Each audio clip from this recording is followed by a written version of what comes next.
Life is complex. Join us for the simple gifts of wisdom, love, and delight in the written word. Paradise Lost by John Milton, Book 9, lines 1 through 225. No more of talk where God or angel guessed with man, as with his friend, familiar used, to sit indulgent, and with him partake rural repast, permitting him the while venial discourse unblamed. I now must change these notes to tragic. Foul distrust and breach disloyal on the part of man, revolt and disobedience. On the part of heaven now alienated, distance and distaste, anger and just rebuke, and judgment given that brought into this world a world of woe, sin and her shadow death, and misery death's harbinger. Sad talk, yet argument not less, but more heroic than the wrath of stern Achilles on his foe pursued thrice fugitive about Troy wall, or rage of Turnus for Lavinia disespoused, or Neptune's ire, or Juno's, that so long perplexed the Greek, and Cytherea's son. If answerable style I can obtain of my celestial patroness, who deigns her nightly visitation unimplored, and dictates to me slumbering, or inspires easy my unpremeditated verse, since first this subject for heroic song pleased me long choosing, and beginning late. Not sedulous by nature to indite wars, hitherto the only argument heroic, deemed chief mastery to dissect, with long and tedious havoc, fabled knights in battles feigned, the better fortitude of patience, and heroic martyrdom unsung, or to describe races and games, or tilting furniture, emblazoned shields, impresses quaint, caparisons and steeds, bases and tinsel trappings, gorgeous knights at joust and tournament, then marshalled feast served up in hall with sewers and seneschals, the skill of artifice or office mean, not that which justly gives heroic name to person or to poem. Me, of these nor skilled nor studious, higher argument remains, sufficient of itself to raise that name, unless an age too late, or cold climate, or years damp my intended wing depressed. And much they may, if all be mine, not hers, who brings it nightly to my ear. The sun was sunk, and after him the star of Hesperus, whose office is to bring twilight upon the earth, short arbiter twixt day and night. And now from end to end night's hemisphere had veiled the horizon round, when Satan, who late fled before the threats of Gabriel out of Eden, now improved in meditated fraud and malice, bent on man's destruction, maugre what might hap of heavier on himself, fearless returned. By night he fled, and at midnight returned from compassing the earth, cautious of day, since Uriel, regent of the sun, descried his entrance, and forewarned the cherubim that kept their watch. Thence, full of anguish driven, the space of 7 continued nights he rode with darkness. Thrice the equinoctial line he circled, 4 times crossed the car of night from pole to pole, traversing each collier. On the 8th returned, and, on the coast averse from entrance or cherubic watch, by stealth found unsuspected way. There was a place, now not, though sin, not time, first wrought the change, where Tigris, at the foot of paradise, into a gulf shot underground, till part rose up a fountain by the tree of life.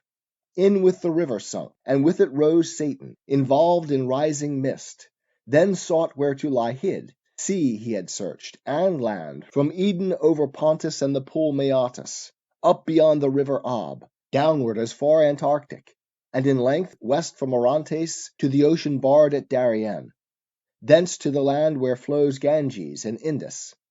Thus the orb he roamed with narrow search, and with inspection deep considered every creature, which of all most opportune might serve his wiles, and found the serpent, subtlest beast of all the field. Him after long debate, irresolute of thoughts revolved, his final sentence chose fit vessel, fittest imp of fraud, in whom to enter, and his dark suggestions hide from sharpest sight. For, in the wily snake, whatever slights, none would suspicious mark, as from his wit and native subtlety proceeding, which in other beasts observed, doubt might beget of diabolic power active within, beyond the sense of brute. Thus he resolved, but first from inward grief his bursting passion into plaints thus poured. More justly, seat worthier of gods, as built with second thoughts, reforming what was old. O earth, how like to heaven, if not preferred for what God after better, worse would build. Terrestrial heaven, danced round by other heavens that shine, yet bear their bright officious lamps, light above light, for thee alone, as seems in thee concentering all their precious beams of sacred influence. As God in heaven is center, yet extends to all, so thou, centering, receivest from all those orbs. In thee, not in themselves, all their known virtue appears productive in herb, plant, and nobler birth of creatures animate, with gradual life of growth, sense, reason, all summed up in man. With what delight could I have walked thee round, if I could joy in aught, sweet interchange of hill and valley, rivers, woods, and plains, now land, now sea and shores with forest crowned, rocks, dens, and caves. But I in none of these find place or refuge, and the more I see pleasures about me, so much more I feel torment within me, as from the hateful siege of contraries. All good to me becomes bane, and in heaven much worse would be my state. But neither here seek I, no, nor in heaven to dwell, unless by mastering heaven supreme, nor hope to be myself less miserable by what I seek, but others to make such as I, though thereby worse to me redound. For only in destroying I find ease to my relentless thoughts, and him destroyed, or won to what may work his utter loss, for whom all this was made. All this will soon follow, as to him linked in weal or woe. In woe, then, that destruction wide may range. To me shall be the glory sole among the infernal powers, in one day to have marred what he, Almighty, styled 6 nights and days continued making, and who knows how long before had been contriving, though perhaps not longer than since I, in one night, freed from servitude inglorious well nigh half the angelic name, and thinner left the throng of his adorers. He, to be avenged, and to repair his numbers thus impaired, whether such virtue spent of old now failed more angels to create, if they at least are his created, or, to spite us more, determined to advance into our room a creature formed of earth, and him endow, exalted from so base original, with heavenly spoils, our spoils. What he decreed, he effected. Man he made, and for him built magnificent this world, and earth his seat, him Lord pronounced. And, O indignity! Subjected to his service angel wings and flaming ministers to watch and tend their earthly charge. Of these the vigilance I dread, and, to elude, thus wrapped in mist of midnight vapor glide obscure, and pry in every bush and brake, where hap may find the serpent sleeping, in whose mazy folds to hide me, and the dark intent I bring. O foul descent, that I, who erst contended with gods to sit the highest, am now constrained into a beast, and mixed with bestial slime, this essence to incarnate and imbrute, that to the height of deity aspired. But what will not ambition and revenge descend to? Who aspires must down as low as high he soared, obnoxious, first or last, to basest things. Revenge, at first though sweet, bitter ere long, back on itself recoils.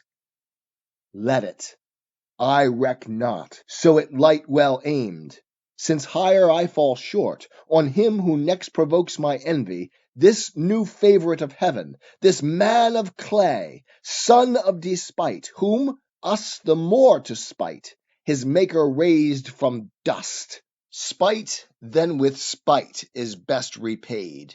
So saying, through each thicket, dank or dry, like a black mist low creeping, he held on his midnight search, where soonest he might find the serpent. Him fast sleeping soon he found in labyrinth of many around self-rolled, his head the midst, well stored with subtle wiles, not yet in horrid shade or dismal den, nor nocent yet, but on the grassy herb, fearless, unfeared, he slept. In at his mouth the devil entered, and his brutal sense in heart or head possessing, soon inspired with act intelligential, but his sleep disturbed not, waiting close the approach of morn. Now, when as sacred light began to dawn in Eden on the humid flowers that breathed their morning incense, when all things that breathe from the earth's great altar send up silent praise to the Creator, and his nostrils fill with grateful smell, forth came the human pair, and joined their vocal worship to the choir of creatures wanting voice. That done, partake the season prime for sweetest scents and airs. Then commune, how that day they best may ply their growing work, for much their work outgrew the hand's dispatch of two gardening so wide. And Eve first to her husband thus began: Adam, well may we labor still to dress this garden, still to tend plant, herb, and flower, our pleasant task enjoined. But, till more hands aid us, the work under our labor grows, luxurious by restraint. What we by day lop overgrown, or prune, or prop, or bind, one night or two with wanton growth derides, tending to wild. Thou therefore now advise, or bear what to my mind first thoughts present. Let us divide our labours, thou where choice leads thee, or where most needs, whether to wind the woodbine round this arbour, or direct the clasping ivy where to climb, while I, in yonder spring of roses intermixed with myrtle, find what to redress till noon. For while so near each other thus all day our task we choose, what wonder if so near looks intervene, and smiles, or object new casual discourse draw on, which intermits our day's work, brought to little, though begun early, and the hour of supper comes unearned? 'Tis the gift to be simple, 'tis the gift to be free, 'tis the gift to come down where we ought to be.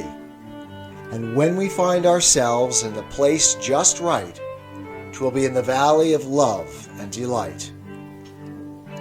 When true simplicity is gained, to bow and to bend, we will not be ashamed. To turn will be our delight, till by turning, we come round right.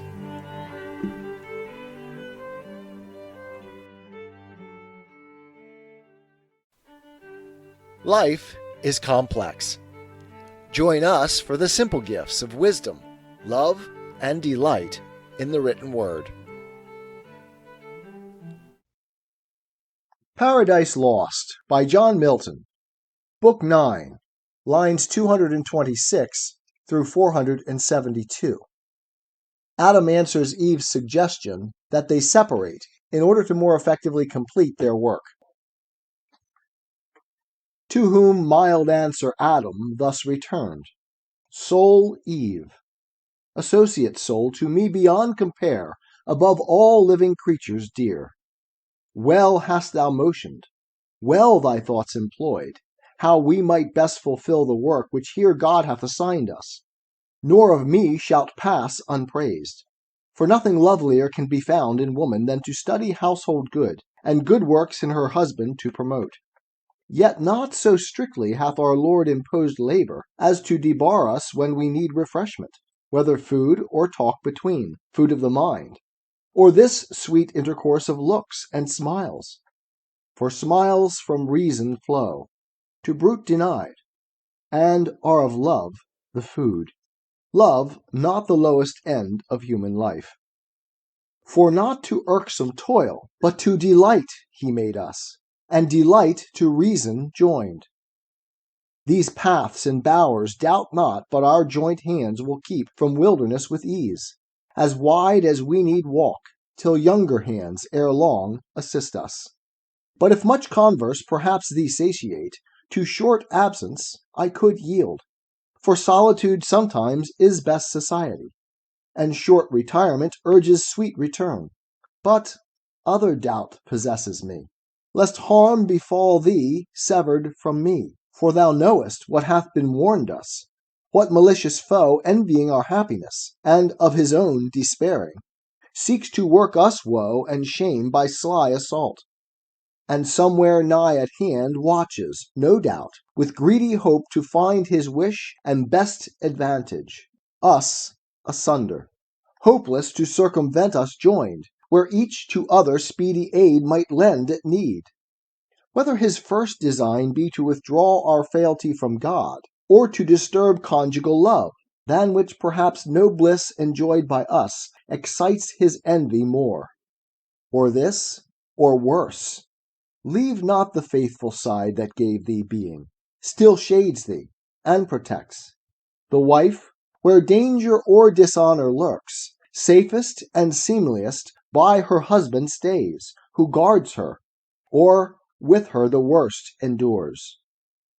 To whom the virgin majesty of Eve, as one who loves, and some unkindness meets, with sweet austere composure, thus replied: Offspring of heaven and earth, and all earth's lord, that such an enemy we have, who seeks our ruin, both by thee informed I learn, and from the parting angel overheard, as in a shady nook I stood behind, just then returned at shut of evening flowers.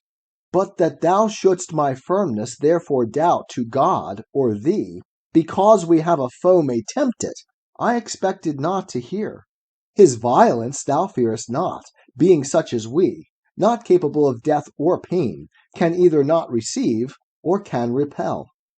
His fraud is then thy fear, which plain infers thy equal fear that my firm faith and love can by his fraud be shaken or seduced.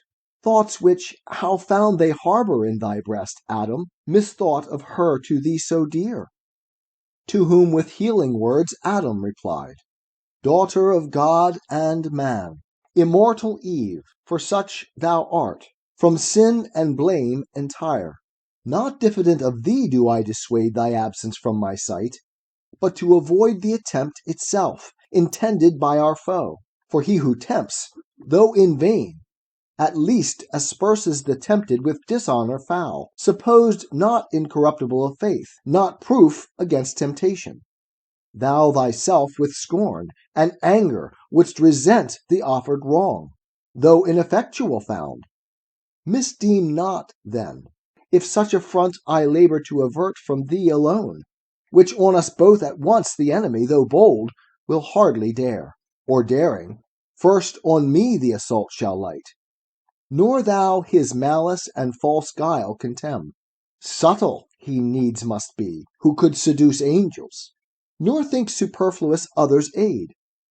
I, from the influence of thy looks, receive access in every virtue, in thy sight more wise, more watchful, stronger, if need were on outward strength, while shame, thou looking on, shame to be overcome or overreached, would utmost vigor raise, and raised, unite.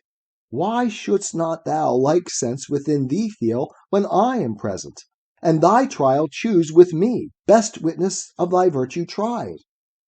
So spake domestic Adam in his care and matrimonial love.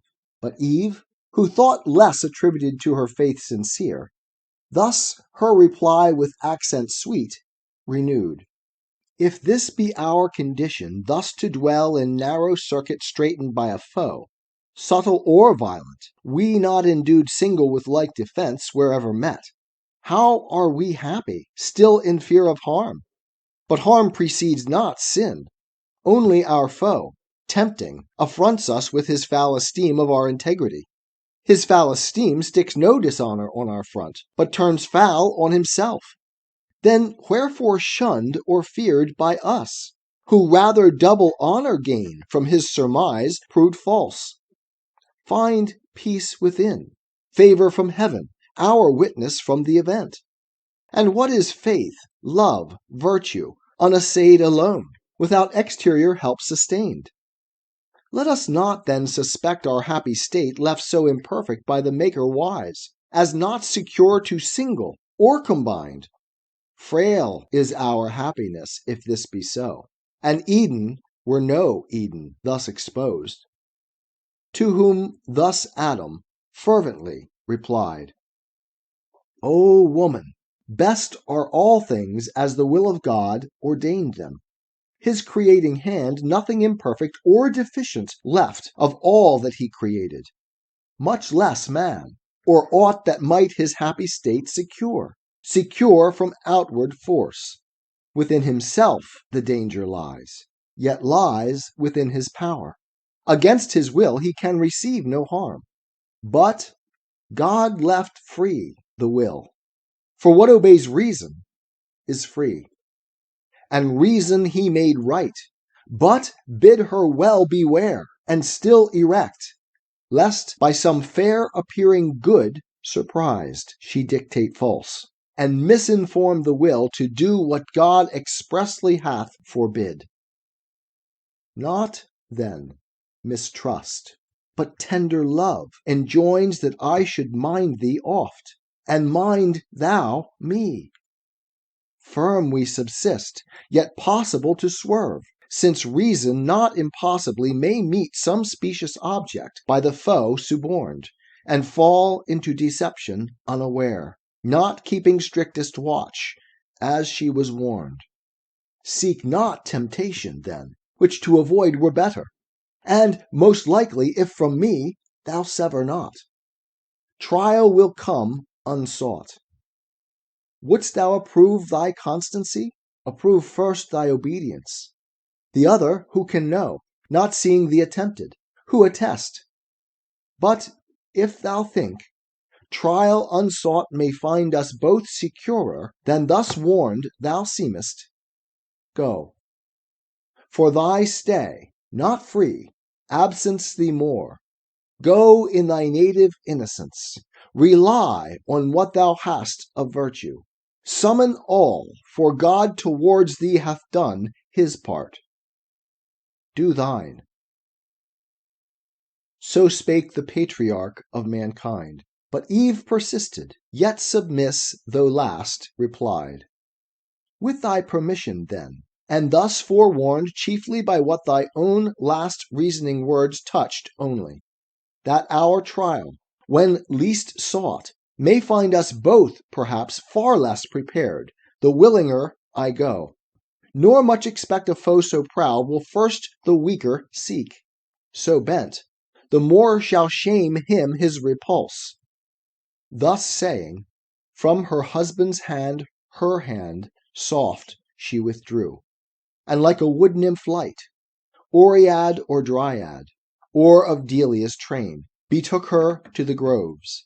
But Delia's self in gait surpassed, and goddess-like deport, though not as she with bow and quiver armed, but with such gardening tools as art yet rude, guiltless of fire, had formed, or angels brought. To Pales or Pomona thus adorned, likest she seemed, Pomona when she fled Vertumnus, or to Ceres in her prime, yet virgin of Proserpina from Jove. Her long, with ardent look his eye pursued, delighted, but desiring more her stay. Oft he to her his charge of quick return repeated.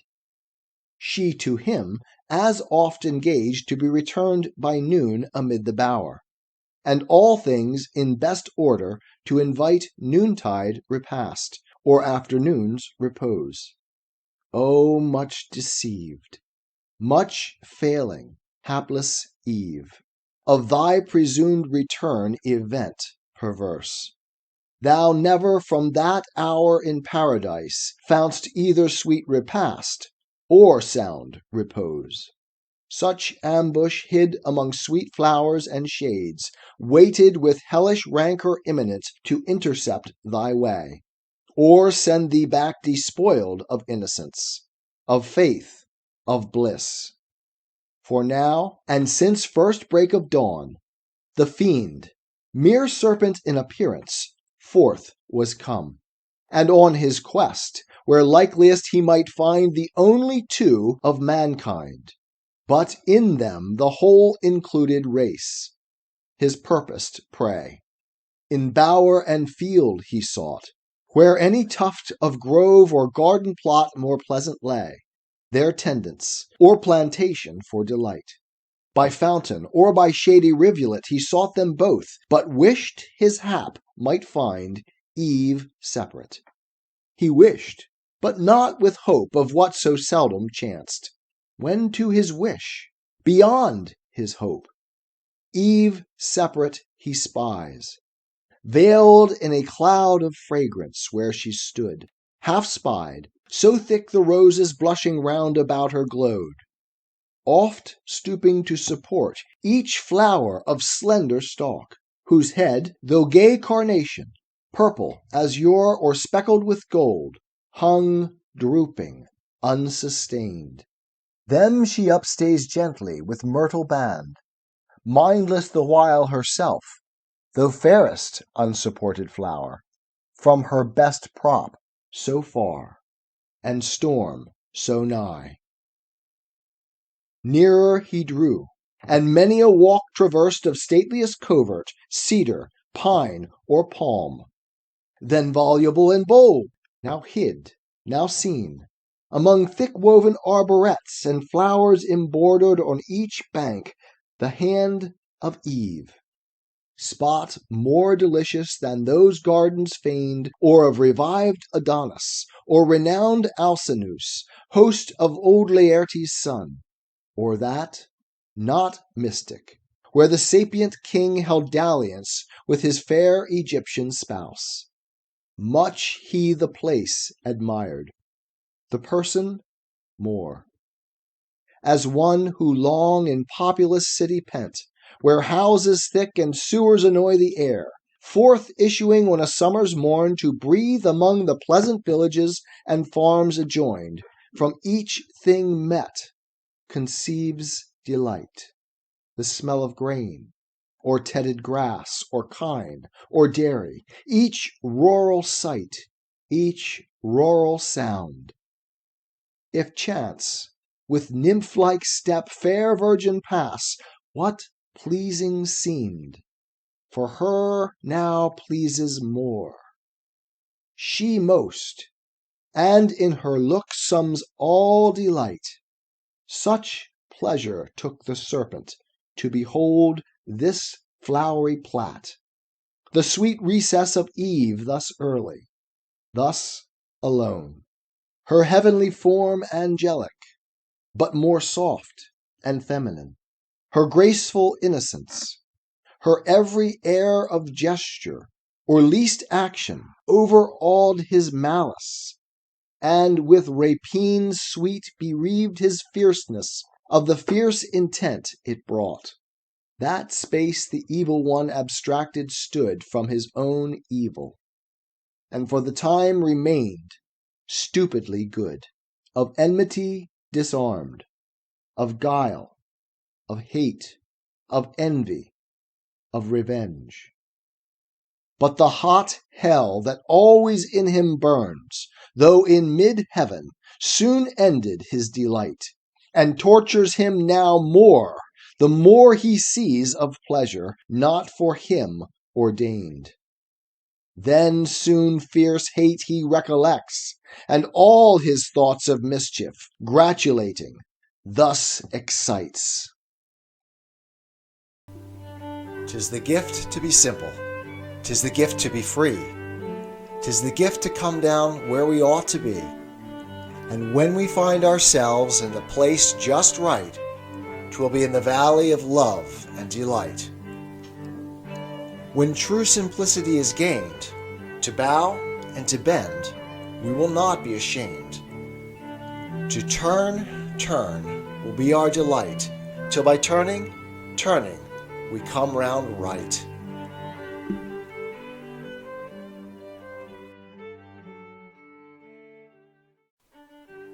Life is complex. Join us for the simple gifts of wisdom, love, and delight in the written word. Paradise Lost by John Milton, Book 9, lines 473 through 732. Satan's monologue before the temptation. Thoughts, whither have ye led me? With what sweet compulsion thus transported to forget what hither brought us? Hate, not love, nor hope of paradise for hell. Hope here to taste of pleasure, but all pleasure to destroy. Save what is in destroying, other joy to me is lost. Then let me not let pass occasion which now smiles. Behold alone the woman, opportune to all attempts, her husband, for I view far round, not nigh, whose higher intellectual more I shun, and strength of courage haughty, and of limb heroic built, though of terrestrial mould. Foe not informidable, exempt from wound, I not. So much hath hell debased, and pain enfeebled me to what I was in heaven. She fair, divinely fair, fit love for gods, not terrible, though terror be in love and beauty not approached by stronger hate. Hate stronger, under show of love well feigned, the way which to her ruin now I tend. So spake the enemy of mankind, enclosed in serpent, inmate bad, and toward Eve addressed his way, not with indented wave, prone on the ground as since, but on his rear, circular base of rising folds that towered fold above fold, a surging maze, his head crested aloft, and carbuncle his eyes, with burnished neck of verdant gold, erect amidst his circling spires that on the grass floated redundant. Pleasing was his shape and lovely, never since of serpent kind lovelier. Not those that in Illyria changed Hermione and Cadmus, or the god in Epidaurus, nor to which transformed Ammonian Jove or Capitoline was seen. He with Olympias, this with her who bore Scipio, the height of Rome. With tract oblique at first, as one who sought access, but feared to interrupt, sidelong he works his way, as when a ship, by skilful steersmen wrought nigh river's mouth or foreland, where the wind veers oft, as oft so steers, and shifts her sail.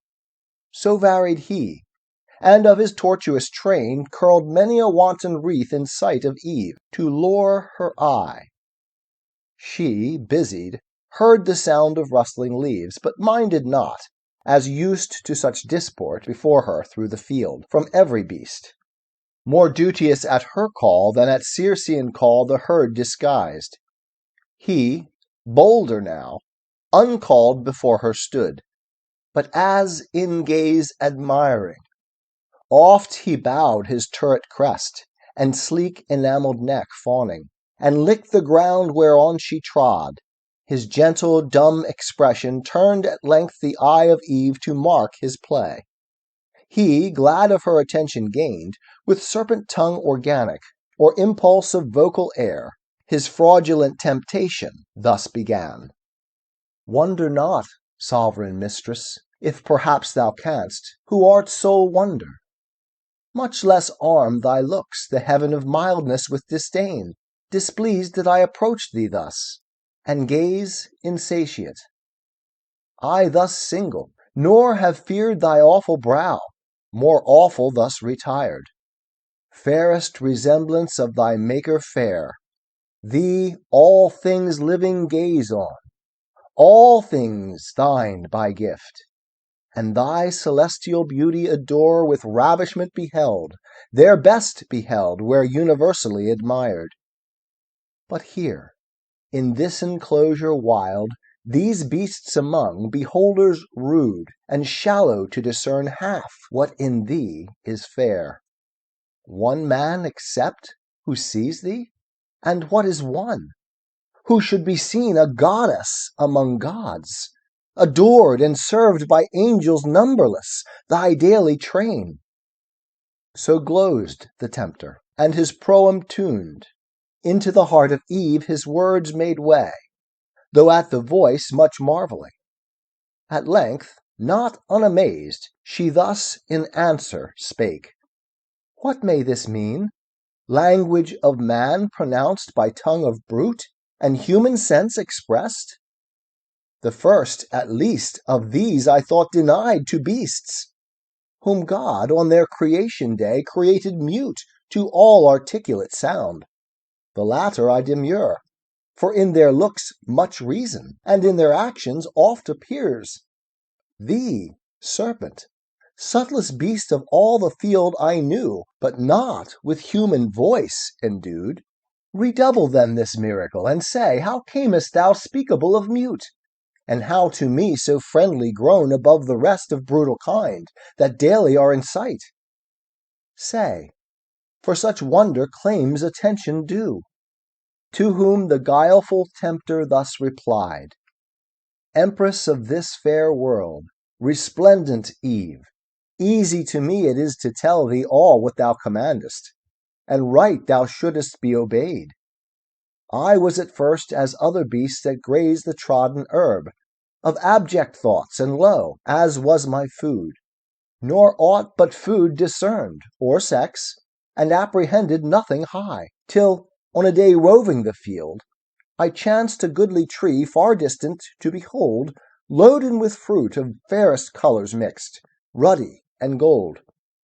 I nearer drew to gaze, when from the boughs a savoury odour blown, grateful to appetite, more pleased my sense than smell of sweetest fennel, or the teats of ewe or goat dropping with milk at even, unsucked of lamb or kid, that tend their play. To satisfy the sharp desire I had of tasting those fair apples, I resolved not to defer. Hunger and thirst at once, powerful persuaders, quickened at the scent of that alluring fruit, urged me so keen.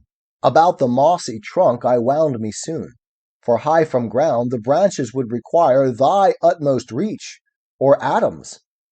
Round the tree all other beasts that saw, with like desire longing and envying stood, but could not reach.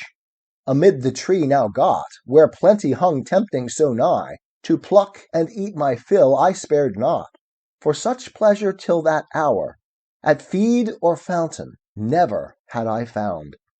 Sated at length, ere long I might perceive strange alteration in me, to degree of reason in my inward powers, and speech wanted not long, though to this shape retained.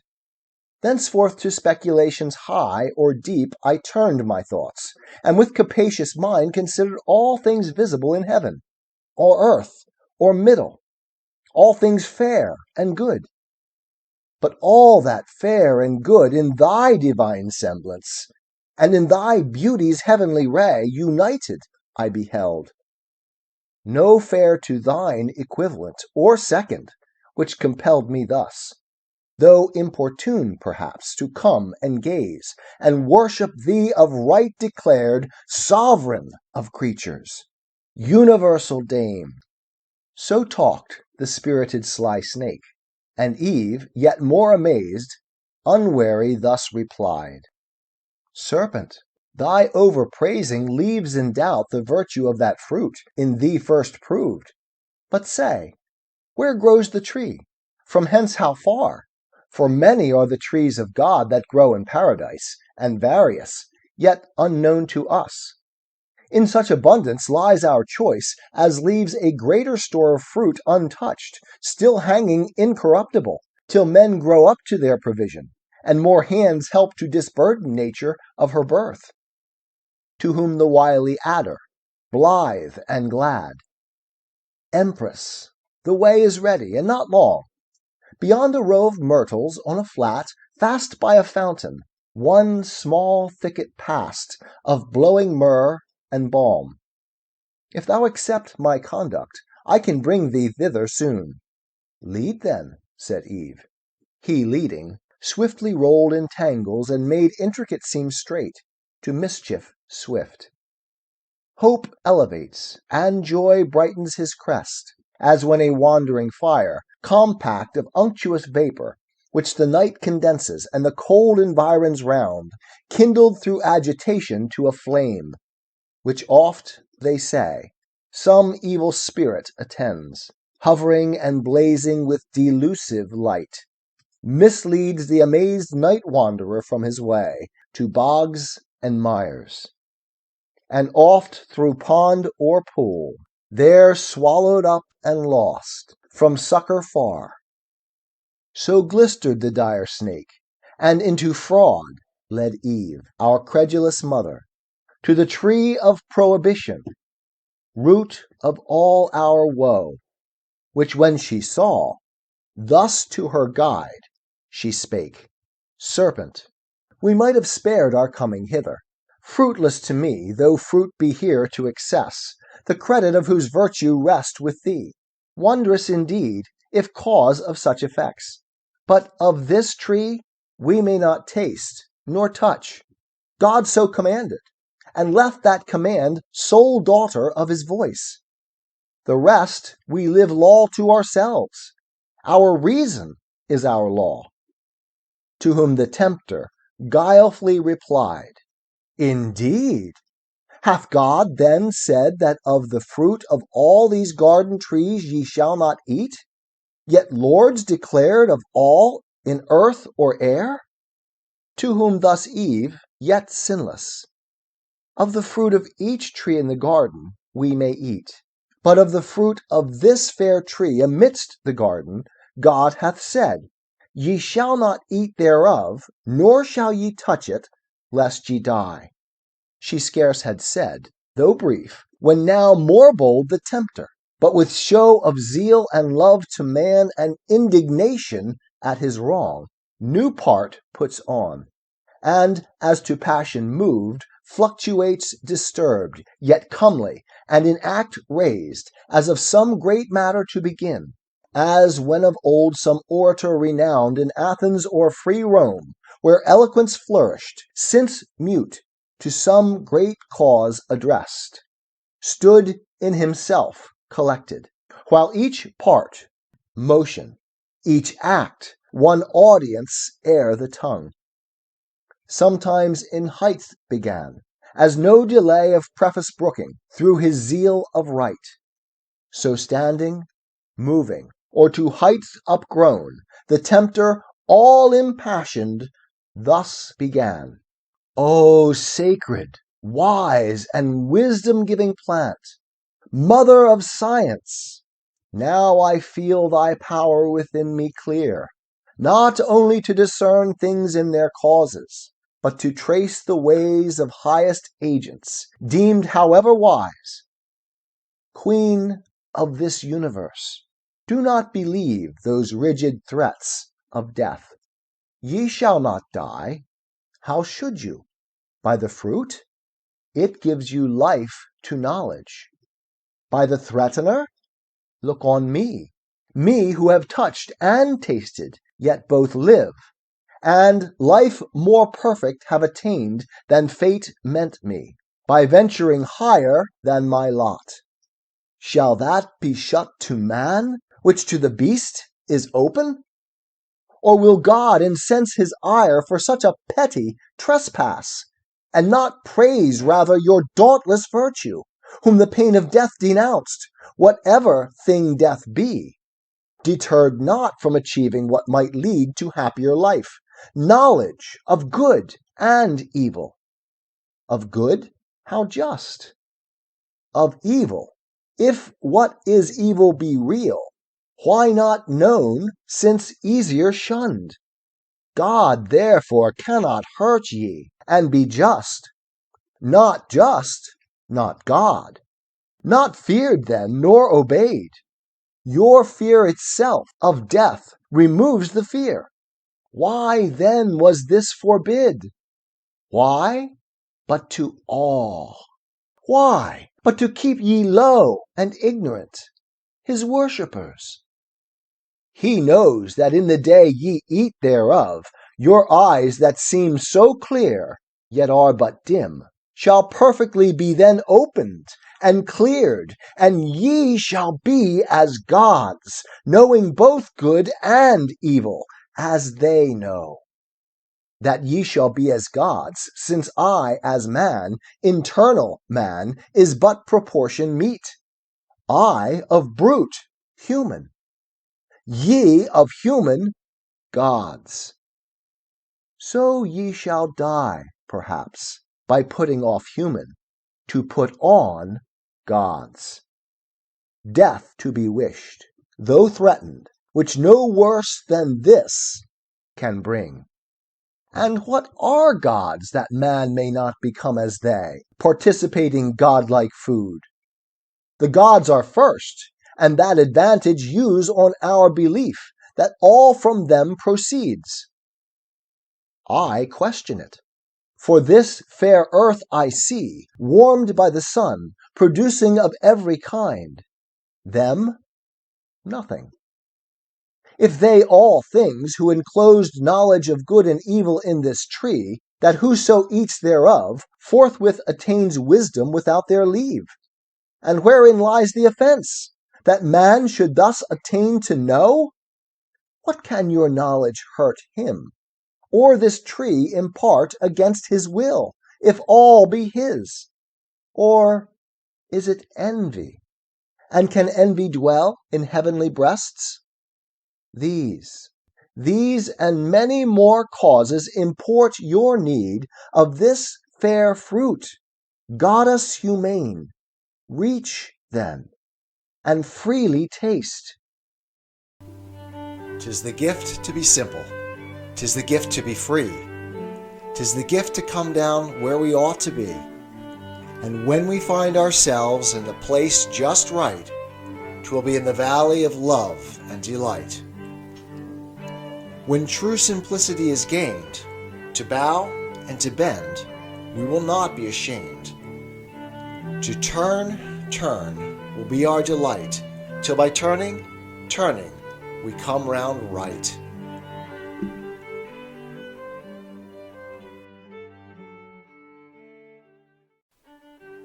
Life is complex. Join us for the simple gifts of wisdom, love, and delight in the written word. Paradise Lost by John Milton. Book 9, lines 733 through 989. Eve, alone, rationalizes her response to the tempter. He ended, and his words, replete with guile, into her heart too easily entrance won.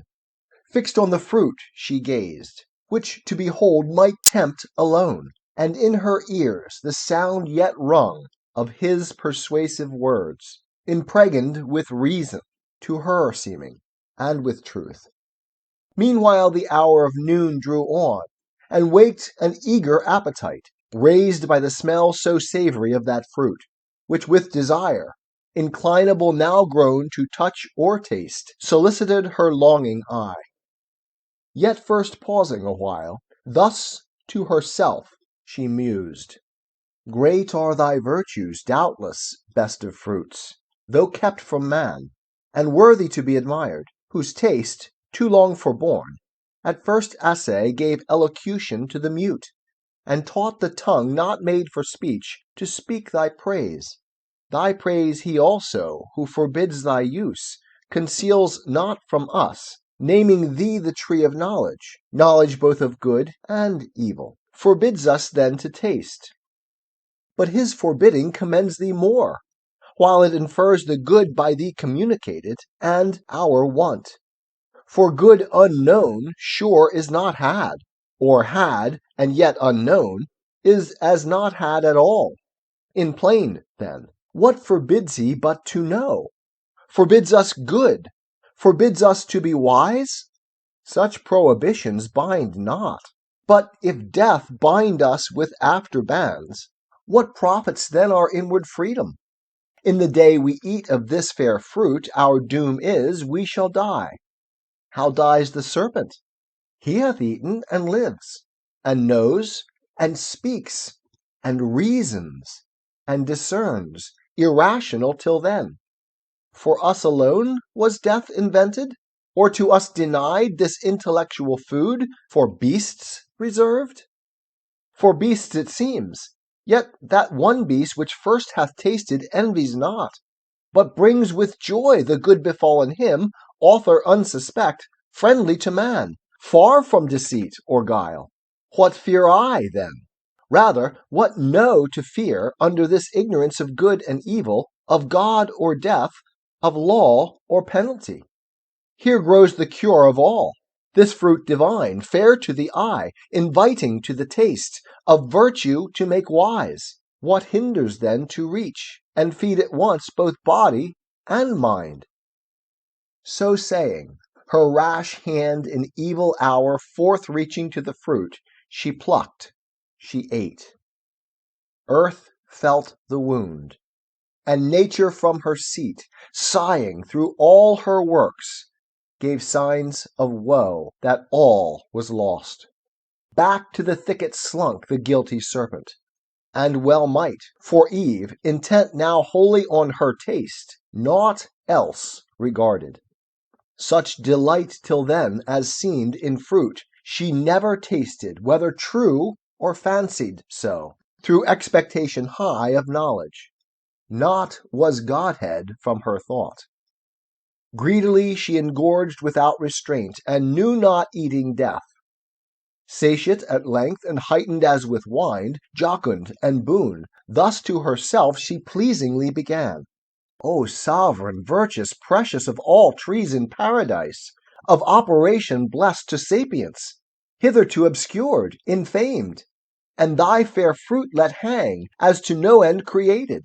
But henceforth my early care, not without song, each morning, and due praise, shall tend thee, and the fertile burden ease of thy full branches offered free to all, till, dieted by thee, I grow mature in knowledge, as the gods, who all things know, though others envy what they cannot give. For had the gift been theirs, it had not here thus grown.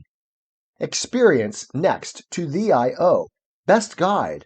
Not following thee, I had remained in ignorance. Thou openest wisdom's way, and givest access, though secret she retire. And I perhaps am secret. Heaven is high, high and remote to see from thence distinct each thing on earth, and other care perhaps may have diverted from continual watch our great forbidder, safe with all his spies about him. But to Adam in what sort shall I appear? Shall I to him make known as yet my change, and give him to partake full happiness with me? Or rather not, but keep the odds of knowledge in my power without co-partner, so to add what wants in female sex, the more to draw his love, and render me more equal, and perhaps, a thing not undesirable, sometime superior. For inferior, who is free, this may be well. But what if God have seen, and death ensue? Then I shall be no more, and Adam, wedded to another Eve, shall live with her enjoying, I extinct. A death to think! Confirmed then I resolve, Adam shall share with me in bliss, or woe. So dear I love him, that with him all deaths I could endure. Without him, live no life. So saying, from the tree her steps she turned, but first low reverence done, as to the power that dwelt within, whose presence had infused into the plant sciential sap, derived from nectar, drink of gods. Adam the while, waiting desirous her return, had wove of choicest flowers a garland to adorn her tresses, and her rural labors crown, as reapers oft are wont their harvest queen. Great joy he promised to his thoughts, and new solace in her return so long delayed. Yet oft his heart, divine of something ill, misgave him.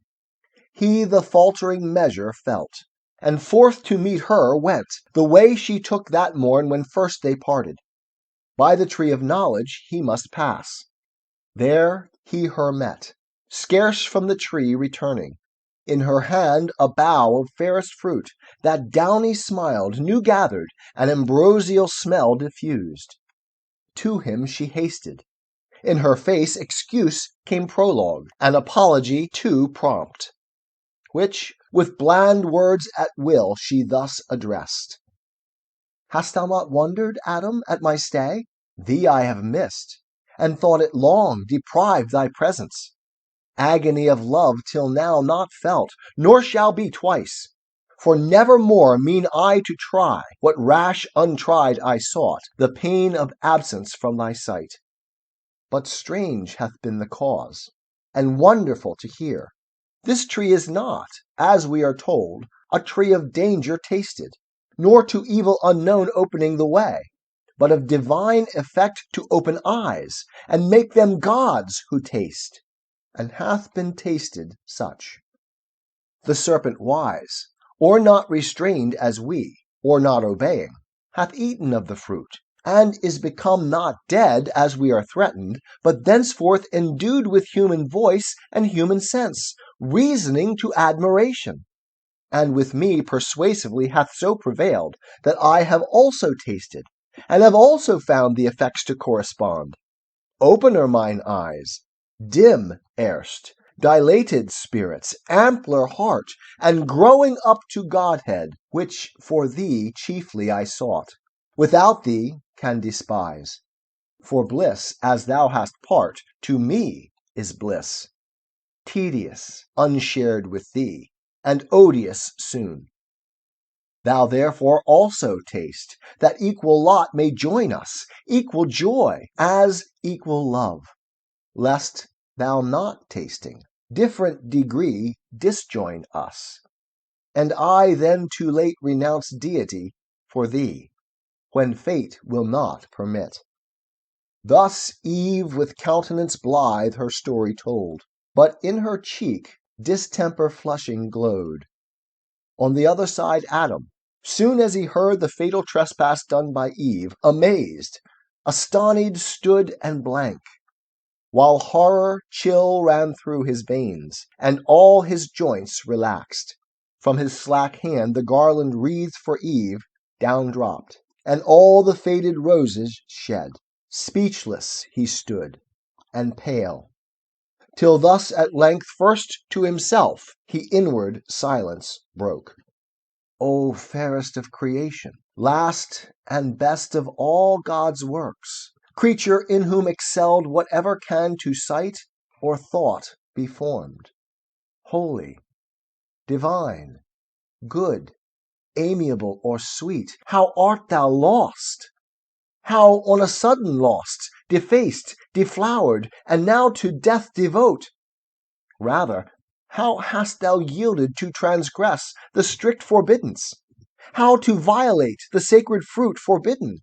Some cursed fraud of enemy hath beguiled thee, yet unknown, and me with thee hath ruined.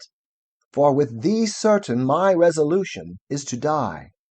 How can I live without thee? How forego thy sweet converse, and love so dearly joined, to live again in these wild woods forlorn? Should God create another Eve, and I another rib afford, yet loss of thee would never from my heart. No, no, I feel the link of nature draw me, flesh of flesh, bone of my bone thou art, and from thy state mine never shall be parted. Bliss or woe? So having said, as one from sad dismay recomforted, and after thoughts disturbed submitting to what seemed remediless, thus in calm mood his words to Eve he turned. Bold deed thou hast presumed, adventurous Eve, and peril great provoked, who thus hast dared. Had it been only coveting to eye that sacred fruit, sacred to abstinence, much more to taste it under ban to touch. But past, who can recall, or done undo? not God omnipotent, nor fate. Yet so perhaps thou shalt not die. Perhaps the fact is not so heinous now, foretasted fruit, profaned first by the serpent, by him first made common, and unhallowed ere our taste, nor yet on him found deadly. Yet he lives, lives as thou saidst, and gains to live as man, higher degree of life, inducement strong to us, as likely tasting to attain proportional assent, which cannot be but to be gods, or angels, demigods. Nor can I think that God, creator-wise, though threatening, will in earnest so destroy us his prime creatures, dignified so high, set over all his works for us created, needs with us must fail, dependent made. So God shall uncreate, be frustrate, do, undo, and labor lose. Not well conceived of God, who, though his power creation could repeat, yet would be loath us to abolish, lest the adversary triumph, and say, fickle their state whom God most favors, who can please him long? Me first he ruined, now mankind, whom will he next? Matter of scorn, not to be given the foe. However, I with thee have fixed my lot, certain to undergo like doom. If death consort with thee, death is to me as life. So forcible within my heart I feel the bond of nature draw me to my own in thee. For what thou art is mine. Our state cannot be severed. We are one flesh. To lose thee were to lose myself. So Adam, and thus Eve to him replied, O glorious trial of exceeding love, illustrious evidence, example high, engaging me to emulate. But short of thy perfection, how shall I attain Adam, from whose dear side I boast me sprung, and gladly of our union hear thee speak, one heart, one soul in both, whereof good proof this day affords, declaring thee resolved, rather than death, or aught than death more dread, shall separate us, linked in love so dear, to undergo with me one guilt, one crime, if any be, of tasting this fair fruit, whose virtue, for of good still good proceeds, direct or by occasion, hath presented this happy trial of thy love, which else so eminently never had been known. Were it, I thought, death menaced would ensue this my attempt, I would sustain alone the worst, and not persuade thee. Rather die deserted, than oblige thee with a fact pernicious to thy peace. Chiefly assured remarkably so late of thy so true, so faithful love unequalled, but I feel far otherwise the event. Not death, but life augmented, opened eyes, new hopes, new joys, taste so divine, that what of sweet before hath touched my sense, flat seems to this, and harsh. On my experience, Adam, freely taste, and fear of death deliver to the winds. 'Tis the gift to be simple. 'Tis the gift to be free. 'Tis the gift to come down where we ought to be. And when we find ourselves in the place just right, 'twill be in the valley of love and delight. When true simplicity is gained, to bow and to bend, we will not be ashamed. To turn will be our delight, till by turning, we come round right.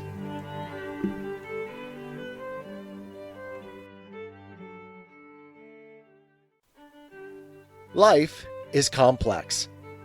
Join us for the simple gifts of wisdom, love, and delight in the written word. Paradise Lost by John Milton, Book 9, lines 990 through 1189.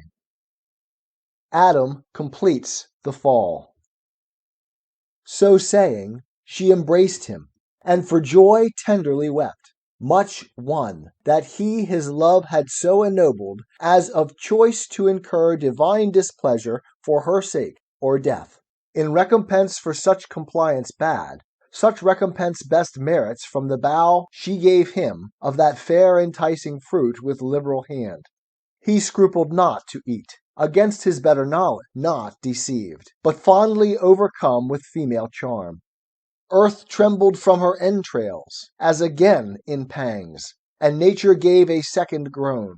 Sky lowered, and muttering thunder, some sad drops wept at completing of the mortal sin original, while Adam took no thought eating his fill, nor Eve to iterate her former trespass feared, the more to soothe him with her loved society, that now, as with new wine intoxicated both, they swim in mirth, and fancy that they feel divinity within them breeding wings, wherewith to scorn the earth.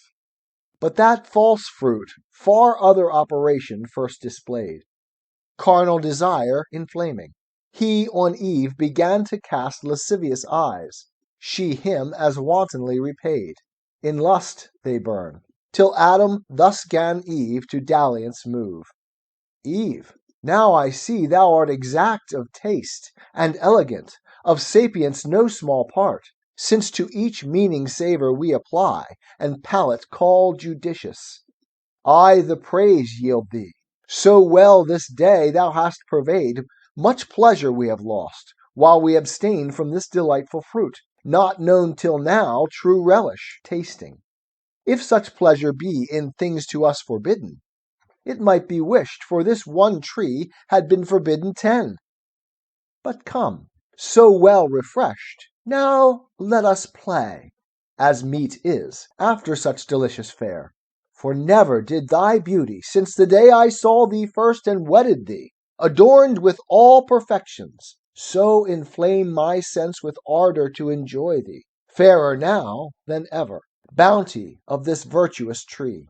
So said he, and forbore not glance or toy of amorous intent, well understood of Eve, whose eye darted contagious fire. Her hand he seized, and to a shady bank, thick overhead with verdant roof embowered, he led her nothing loath. Flowers were the couch, pansies and violets and asphodel and hyacinth, earth's freshest, softest lap. There they their fill of love and love's disport took largely, of their mutual guilt the seal, the solace of their sin, till dewy sleep oppressed them, wearied with their amorous play, soon as the force of that fallacious fruit, that with exhilarating vapor bland about their spirits had played, and inmost powers made air, was now exhaled, and grosser sleep, bred of unkindly fumes, with conscious dreams encumbered, now had left them. Up they rose as from unrest, and each the other viewing, soon found their eyes how opened, and their minds how darkened. Innocence, that as a veil had shadowed them from knowing ill, was gone. Just confidence, and native righteousness and honor, from about them, naked left to guilty shame. He covered, but his robe uncovered more. So rose the Danite strong, Herculean Samson, from the harlot lap of Philistine Delilah, and waked shorn of his strength. They destitute and bare of all their virtue. Silent and in face confounded, long they sat, as strucken mute, till Adam, though not less than Eve abashed, at length gave utterance to these words constrained.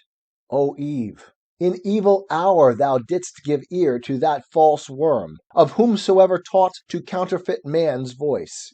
True in our fall, false in our promised rising. Since our eyes opened, we find indeed, and find we know both good and evil. Good lost, and evil got. Bad fruit of knowledge, if this be to know, which leaves us naked thus, of honor void, of innocence, of faith, of purity. our wonted ornaments now soiled and stained, and in our faces evident the signs of foul concupiscence, whence evil store, even shame, the last of evils. Of the first be sure then. How shall I behold the face henceforth of God or angel, erst with joy and rapture so oft beheld? Those heavenly shapes will dazzle now this earthly with their blaze insufferably bright. Oh, might I here in solitude live savage, in some glade obscured, where highest woods, impenetrable to star or sunlight, spread their umbrage broad and brown as evening. Cover me, ye pines, ye cedars, with innumerable boughs hide me, where I may never see them more. But let us now, as in bad plight, devise what best may for the present serve to hide the parts of each from other, that seem most to shame obnoxious, and unseemliest seen. Some tree, whose broad smooth leaves together sewed and girded on our loins, may cover round those middle parts, that this newcomer, shame, there sit not, and reproach us as unclean. So counselled he, and both together went into the thickest wood. There soon they chose the fig tree, not that kind for fruit renowned, but such as at this day to Indians known in Malabar or Deccan spreads her arms branching so broad and long, that in the ground the bended twigs take root, and daughters grow about the mother tree. A pillared shade, high overarched, and echoing walks between. There oft the Indian herdsman, shunning heat, shelters in cool, and tends his pasturing herds at loopholes cut through thickest shade. Those leaves they gathered, broad as Amazonian targa, and with what skill they had, together sewed, to gird their waist. Vain covering, if to hide their guilt and dreaded shame.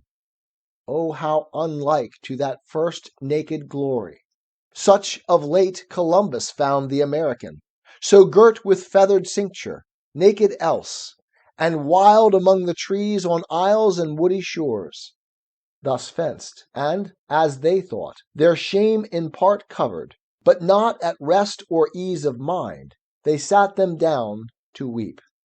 Nor only tears rained at their eyes, but high winds worse within began to rise, high passions, anger, hate, mistrust, suspicion, discord, and shook sore their inward state of mind. Calm region once, and full of peace, now tossed and turbulent, for understanding ruled not, and the will heard not her lore, both in subjection now to sensual appetite, who from beneath usurping over sovereign reason claimed superior sway. From thus distempered breast Adam, estranged in look and altered style, speech intermitted thus to Eve, renewed. Would thou hadst hearkened to my words, and stayed with me, as I besought thee, when that strange desire of wandering, this unhappy morn, I know not whence possessed thee. We had then remained still happy, not, as now, despoiled of all our good, shamed, naked, miserable. Let none henceforth seek needless cause to approve the faith they owe. When earnestly they seek such proof, conclude, they begin to fail. To whom, soon moved with touch of blame, thus Eve, What words have passed thy lips, Adam severe? Imputest thou that to my default, or will of wandering, as thou callest it, which who knows but might as ill have happened thou being by, or to thyself perhaps? Hadst thou been there, or here the attempt, thou couldst not have discerned fraud in the serpent, speaking as he spake. No ground of enmity between us known, why he should mean me ill or seek to harm. Was I to have never parted from thy side? As good have grown there still a lifeless rib. Being as I am, why didst not thou, the head, command me absolutely not to go, going into such danger as thou saidst? Too facile, then, thou didst not much gainsay, nay, didst permit, approve, and fair dismiss. Hadst thou been firm and fixed in thy dissent, neither had I transgressed, nor thou with me. To whom, then first incensed, Adam replied, Is this the love? Is this the recompense of mine to thee, ingrateful Eve, expressed immutable, when thou wert lost? Not I, who might have lived, enjoyed immortal bliss, yet willingly chose rather death with thee. And am I now upbraided as the cause of thy transgressing? Not enough severe, it seems, in thy restraint. What could I more? I warned thee, I admonished thee, foretold the danger, and the lurking enemy that lay in wait. Beyond this had been force, and force upon free will hath here no place. But confidence then bore thee on, secure either to meet no danger, or to find matter of glorious trial. And perhaps I also erred, in overmuch admiring what seemed in thee so perfect, that I thought no evil durst attempt thee. But I rue the error now, which is become my crime, and thou the accuser. Thus it shall befall him, who, to worth in women over-trusting, lets her will rule. Restraint she will not brook, and, left to herself, if evil thence ensue, she first his weak indulgence will accuse. Thus they in mutual accusation spent the fruitless hours, but neither self-condemning, and of their vain contest appeared no end. 'Tis the gift to be simple, 'tis the gift to be free, 'tis the gift to come down where we ought to be. And when we find ourselves in the place just right, 'twill be in the valley of love and delight. When true simplicity is gained, to bow and to bend, we will not be ashamed. To turn will be our delight, till by turning, we come round right.